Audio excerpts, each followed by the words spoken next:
Broadcasting from the business capital of the world, this is the Podcast Business News Network. It's going to be super cool today because we are peeling back the layers, opening up the curtains for the way a designer works in terms of how to build a room from the ground up. We are going to give you some of the secret sauce that goes on behind the scenes when she works, and many designers work. This is her way of getting it done, and even what you need to do before you go shopping. And she's just an amazing designer. Back with us again, Marcia Moore joins us on the program. Hey, Marcia, how you doing today? I'm doing really good. It's a holiday weekend. I can't wait to have a day off. I'm hearing you, but it's so funny.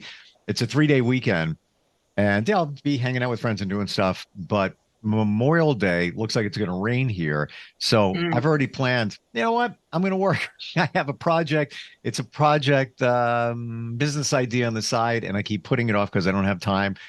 That's what I think I'm going to do. So I'm get it done. Get it done. I'm working on my house. Yeah. Which is fine too, because there's something to be said about that feeling of, got that off my plate. Move forward with it. Today, we're going to look at what you call the design pyramid. What exactly is that? So when I talk with people, the initial appointment, they're just most people are overwhelmed with how do you start? What do I look for first? Or, what about this? Or what would you do here? And I have to kind of rein them in and say, I want you to put blinders on and quit thinking about all the elements of a room. We have to start somewhere, and we're going to start at the base of a pyramid. If you think about design as a pyramid, the base of a pyramid is the largest part of the pyramid. So think of a room. First thing you want to look for is the largest pieces in the room. Once you've looked for those, then we build our way up to the tiny stuff at the top. So if I tell them that, and one of the first things I say is pretend you've got blinders on. Because they will say, we'll choose a sofa, and then they'll say, well, what kind of lamp would we use? I'm like, we're not at lamps yet. So put those blinders on. We don't even think about that. We have to build the room from the ground up, and not think about other things until we actually get to that point where it makes sense. So that's how I start out. And this works for people if you don't have a designer or don't want to have a designer, or you're just doing something on your own. This is a great way of not being overwhelmed by all the choices. Very interesting, and goes against what I would normally think when designing a room. Can we start with the pyramid? You want to start at the ground floor and work our way up? Sure. Okay. Sure. Ground floor, sofa, sectional, the large area rug, all of that. Basically, what it sounds like is we're talking about all the big stuff in the room. And I guess when you think about it, it makes sense. Many of us would think colors. What do we want it to feel like? What are the color on the wall? And we'll get to color at some point here in the pyramid. Yeah. But as you explained that, don't worry about the color because there's so many variations of color. There are not a lot of variations of sofas and furniture. So interesting way that you look at that.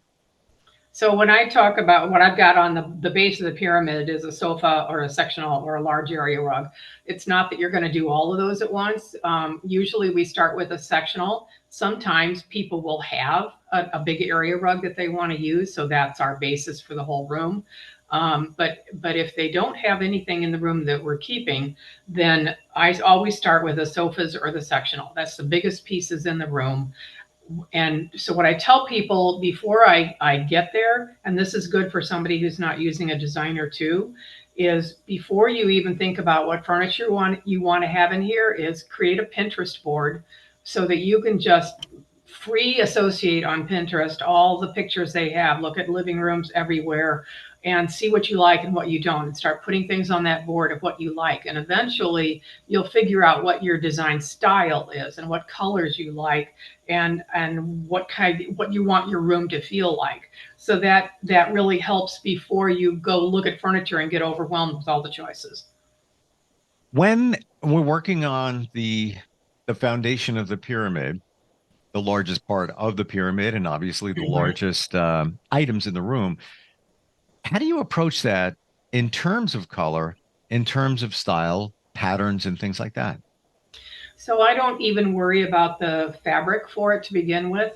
I want to start with what style of sectional do you want? Are you the person who loves the big rolled arms, or do you like straight up and down narrow arms? Do you want lots of fluffy cushions and a whole bunch of pillows, or do you like that streamlined one big huge pillow on the seat?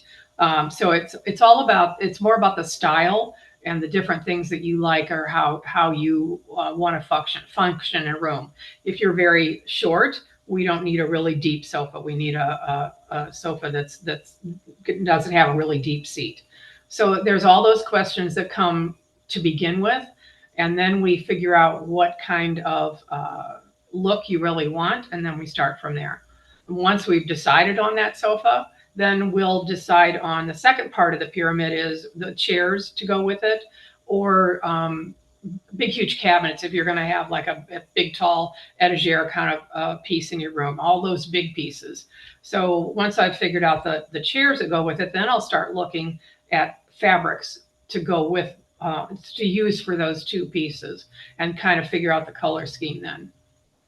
Hmm. Um, it seems, reasonable now that we're working our way up the pyramid that now those items are getting smaller as we go Mhm. up. Okay, so we got the lounge chairs, large cabinets, things like that. What's next up? So then you want all the little tables that go with your sofa. You have a side table on either end of the sofa or between the chairs. You might have a coffee table. You might have a console table, or some people call that a sofa table behind your sofa. Or you might have another piece of furniture. So sometimes a sofa table will be against a wall somewhere. So that's the next thing that I choose. Now that we've got our fabrics and the style of sofa, then I can choose the style of those other pieces of furniture that coordinate really well with that sofa. How do you know if you need coffee tables or side tables? Does it really just come down to personal choice? Um, yes and no. Everybody needs some kind of tables. You can't just have a sofa with nothing to put a drink on or have a lamp on. But whether you need a coffee table, some people want an ottoman, a couple of ottomans rather than a coffee table. Sometimes I'll use a bunch of little tables, different sizes and different textures, rather than just one coffee table, so that they can be moved around and used independently when you maybe have large groups of people. So yeah, that's one of the other talking points, is how do you use this room?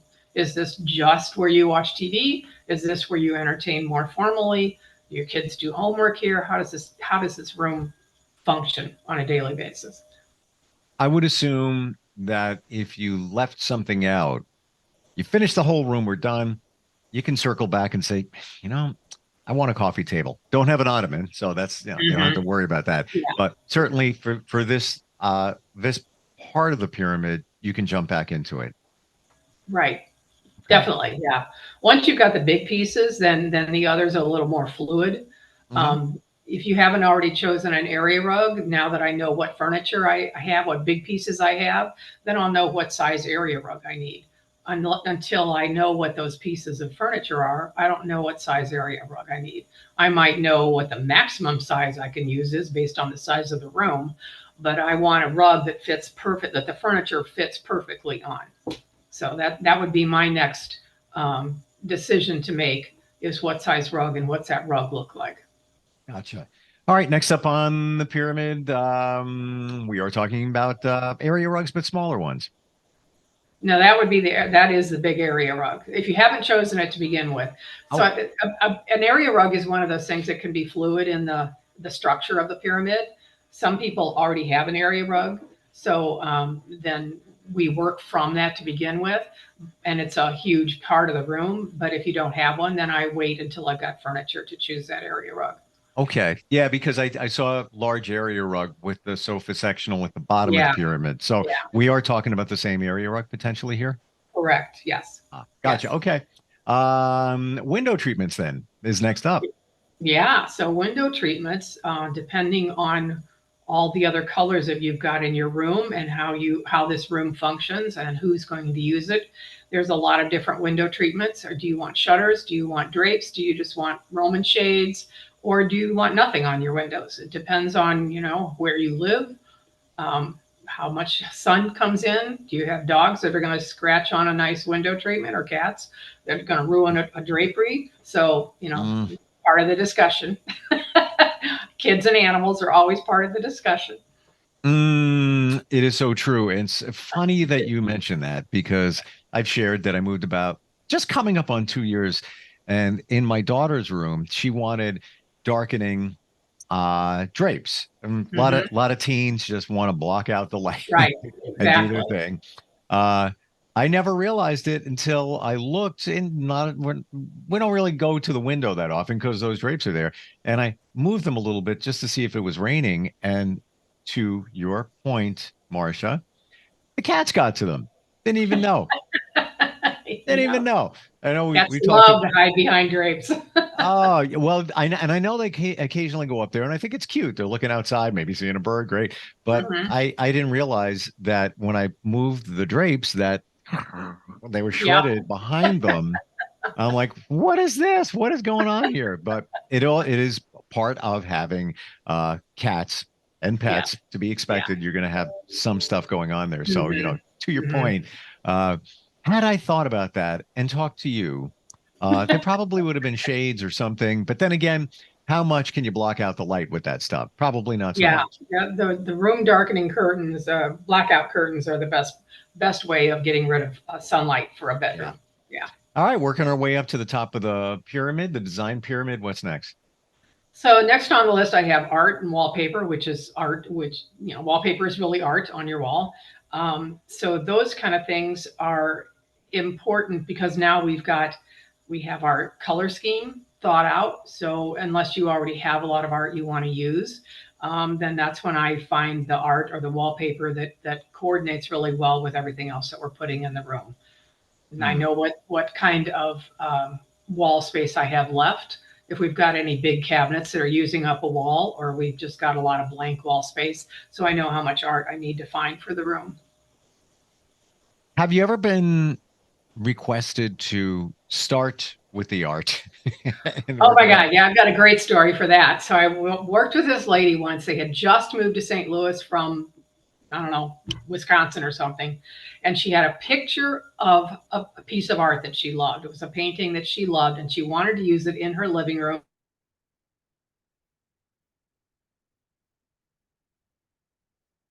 That was our color scheme. So I had to take painting itself and figure out how to create that whole room. So that was like the scariest thing I've ever done.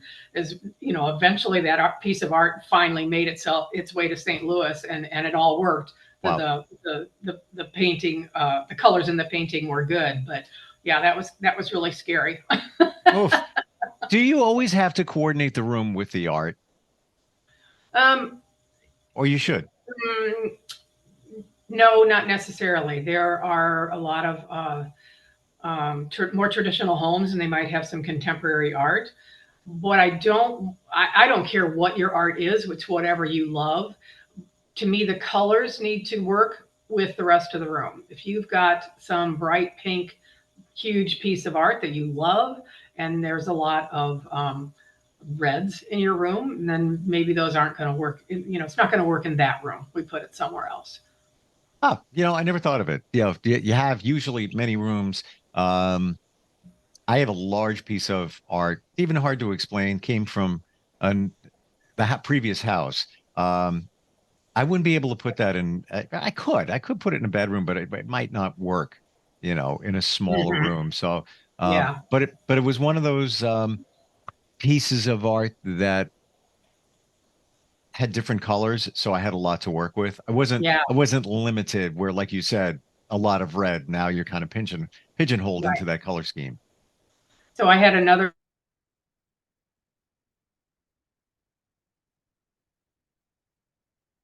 clients, they were building a home, and they like 8 by 8 feet by 8.5 feet piece of art, really cool original painting. And we had to make sure there was a wall somewhere in the house that was big enough to house that art, and we had to create large enough front doors in order to get the art inside. So the front doors were oversized, and we had a wall in the kitchen by the breakfast area that would house that piece of art. So Remember the movie Jaws where they said, we're going to need a bigger boat? In that yeah, case, we're going to need a bigger house yep. for the art.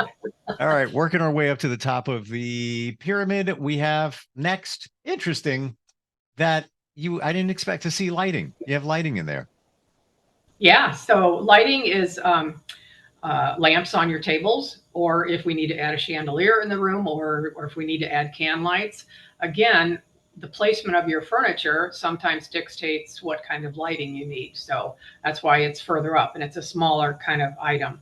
So if you're not into lots of tables and don't want a lot, I have one client who doesn't like lamps at all. She feels like it clutters a room. Mm. So we're not using lamps in that home. It's more ceiling light or a big floor lamp. But yeah, so that's and also the kind of bulb you use with the kelvins of the LED bulb. Getting into lighting here changes with what kind of color scheme I have sometimes. Hmm.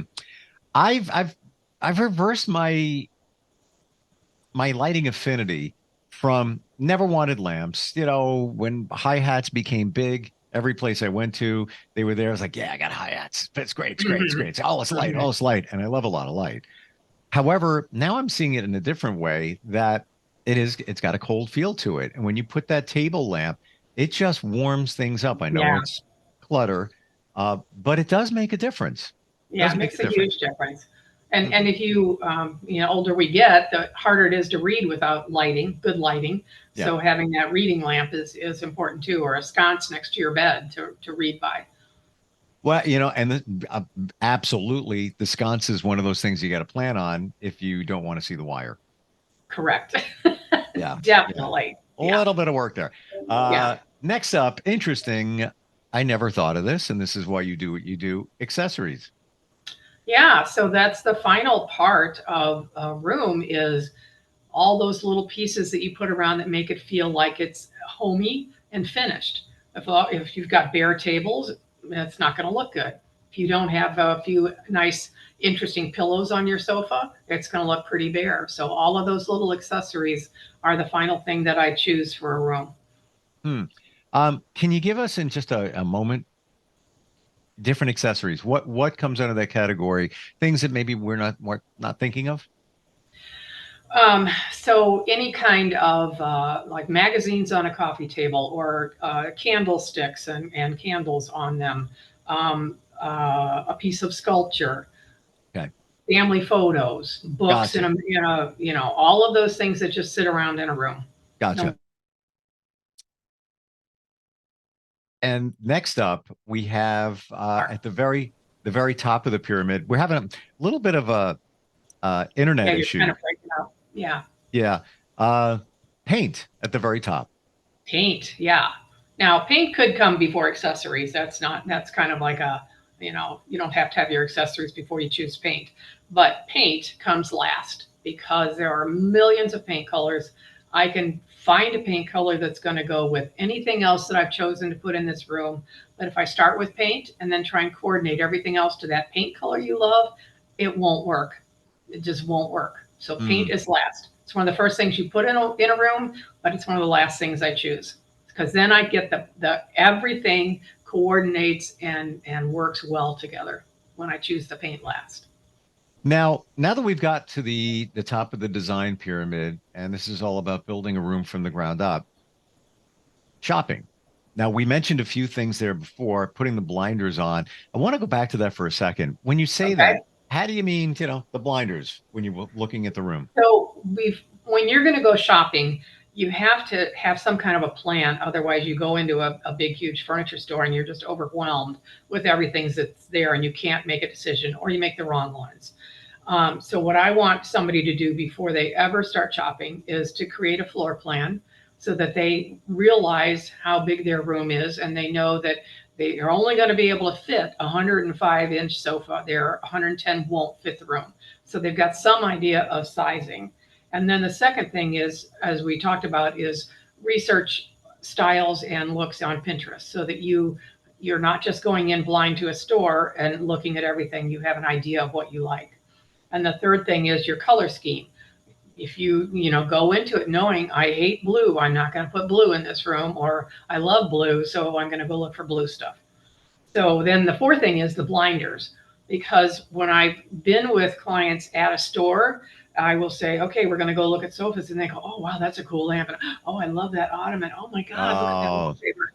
So it's like, okay, put your blinders on. This works really well with people who have ADHD, which I had worked with a woman who had that one. She said, I was just amazed at how you could get me to focus. So I say, put your blinders on. We are only looking at sexuals now. It doesn't matter what else you see. It's not important right now. Do not look at it. Just a sofa. Yep. And then we get to the chairs. Just a chair. Don't look at anything else. Have a mission, complete the mission, on to the next. Like it's almost the squirrel thing where you see a squirrel, they're like, yeah, looking all over the place. And you know what? I could see how overwhelming that could be, because you go into the store, it's exciting. You got a new room, you're working on it. It's like you're here, but then you're here. I totally, I don't believe I have ADHD at all. I totally would be doing that. I would lose focus because it's overwhelming. There's so many different things. And the other thing that happens is they'll like, oh, I came to go shopping today, and I couldn't make any decisions, but I like this lamp, so I bought it because they just feel like they have to buy something, and then we end up returning that lamp because it doesn't work in the room. Right. They chose it out of order. Yeah, well, that's why there's a plan. But above and beyond all of this,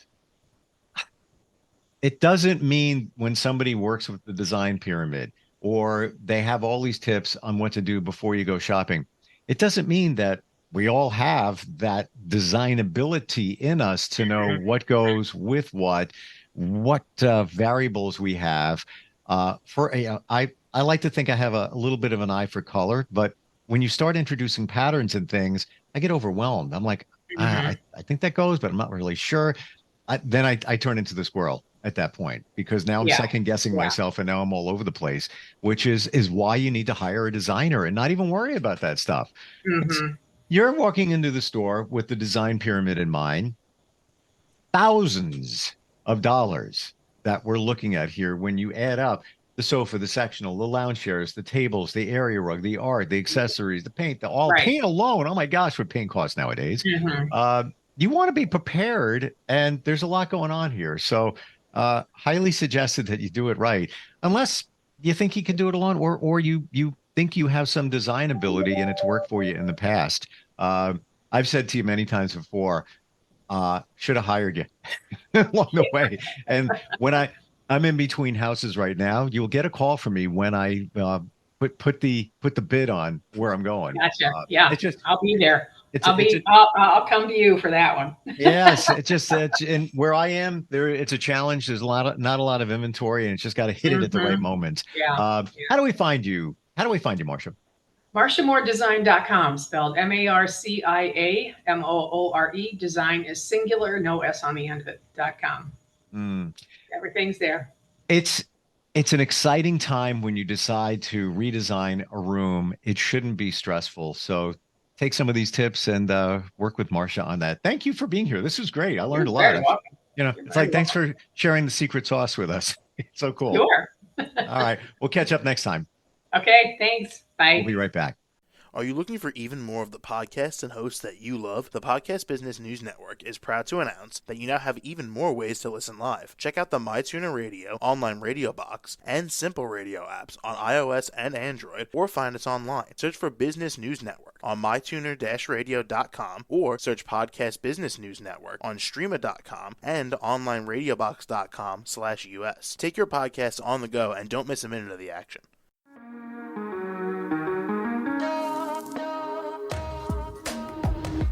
Broadcasting from the business capital of the world, this is the Podcast Business News Network. For nearly 2,000 severely injured veterans, everyday life has become filled with barriers. Day-to-day simple tasks can become pretty daunting. I have to carry my chair up 2 flights of steps or have somebody do it for me. What scares me the most is just the falling. When I'm struggling with my house, I think, to have that one great barrier just knocked down, it's crucial.